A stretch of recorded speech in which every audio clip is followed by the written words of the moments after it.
Hey gamers, this is Liz Davidson from Beyond Solitaire, and today I'm going to be showing you a Kickstarter preview. This is an advanced copy of Conservas. This is designed by Scott Alms, and it is going to be published by Salt and Pepper Games. This is a nasty little solo bag builder, and I'm very, very fond of it, so I will be showing it to you. So yes, I do not take money for previews, full disclosure, but obviously I took this copy of the game, so make of that what you will. For now though, let's get into Conservas. So conservas are basically canned fish. They're very popular in Portugal and Spain, and we are in the business of making those for this game. However, we're going to have to balance between making money, because obviously you need to make money to live, it's a business, but you also need to have sustainable fishing practices, or else you're going to run out of things that make you money, you're going to overfish the waters, and you're going to lose the game. So I think what I'm going to do is I'm just going to walk you through how to set the game up and a standard turn or two. And then I'm going to flip through a bunch of the materials and let you see some of the stuff that's in here. Because this may be hitting Kickstarter, but this is basically a finished game. This looks really, really good. And that is, of course, how I like to receive my Kickstarter previews. So A++ for that. So basically the way this is going to work is you have a market book. Also cool is if you flip it upside down, it's in Spanish, but we'll go with the English version for a gringo like me. But if you go to a month of the year, there's several other months in here that I'll show. You're given setup information, your goal, so there's standard and difficult win conditions for the scenario, and then you also have market rows that go from left to right, and this is where you're placing tokens that you fish from the ocean to make various amounts of money. So for standard difficulty, we want to make 50 money, and trust me, it's hard to do while also having 5 sardines and 5 scallops left in the ocean to continue spawning so you can get more fish. You're also going to be given a certain number of rounds. You get a little calendar that you put to mark what round you're on. So for setup, we know that we're going to start with 10 money. We'll just grab a tenner. We're not going to do anything too dramatic for this little demo. I need 5 sardines, so I'll put these in the bag.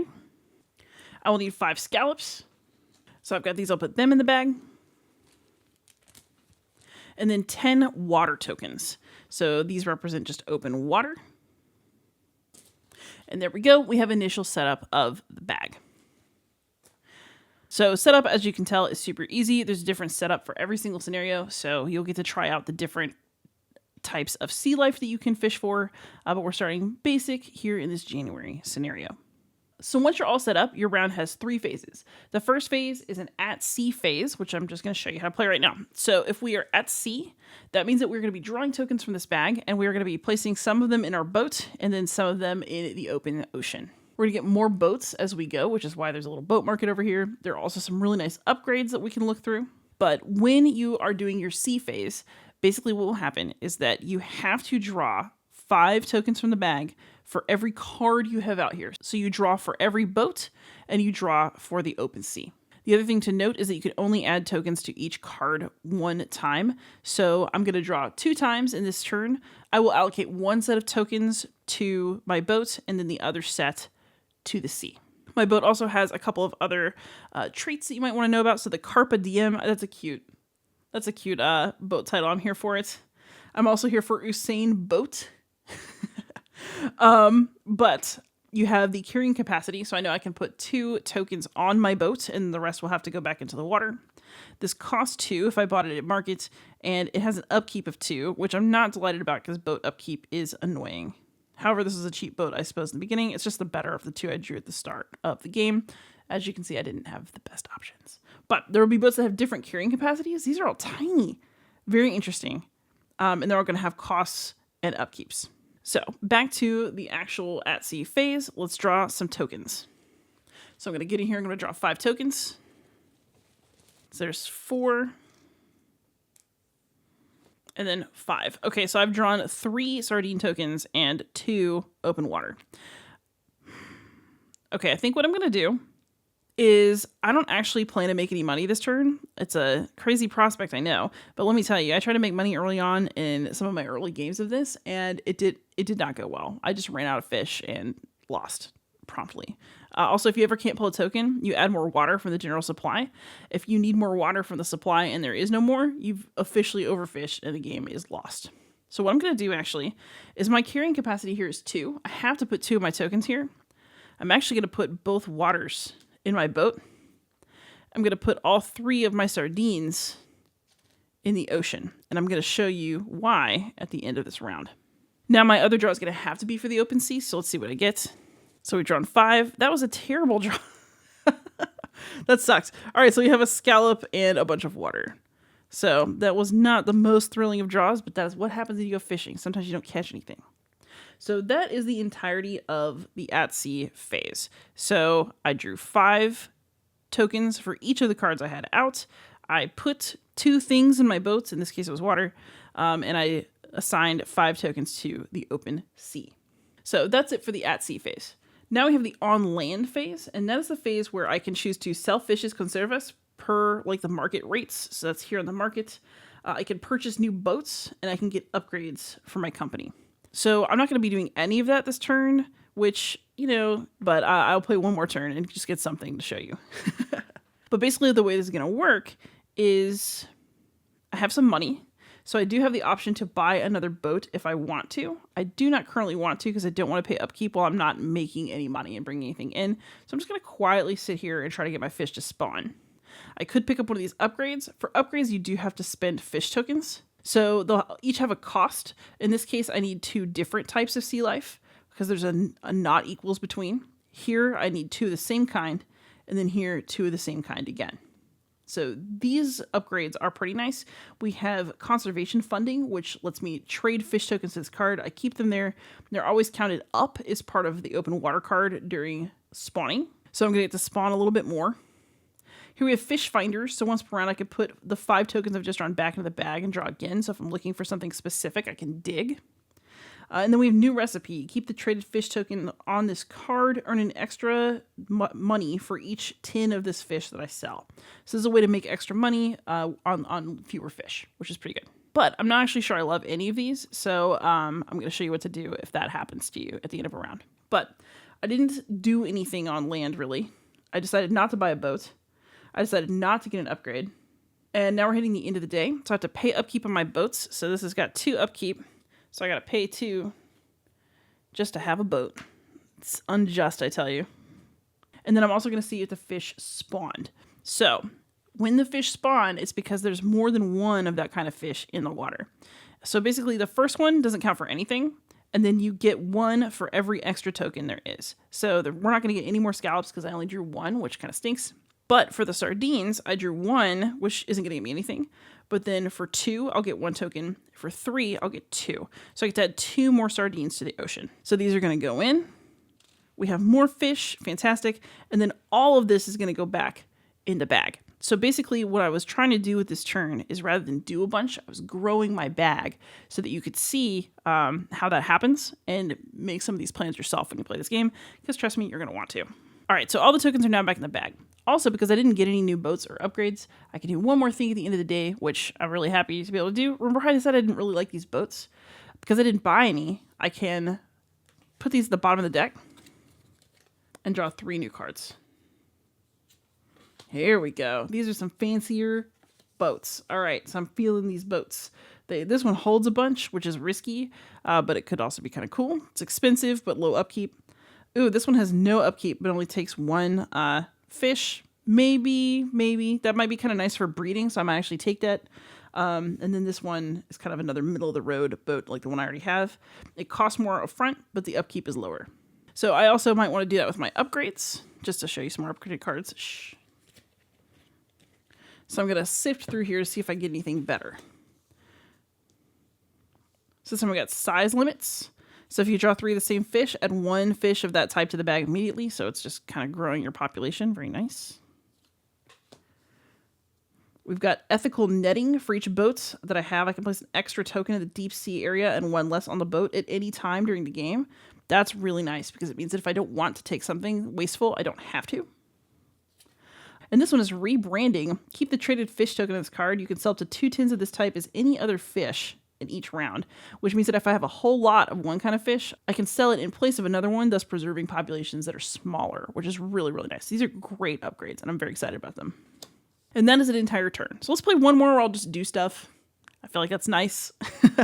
So we'll move on to round 2. So now, again, we're going to draw 5 tokens per card, and we'll decide where to allocate them. We're at C. All right, so that's 5. Ooh, I really like this.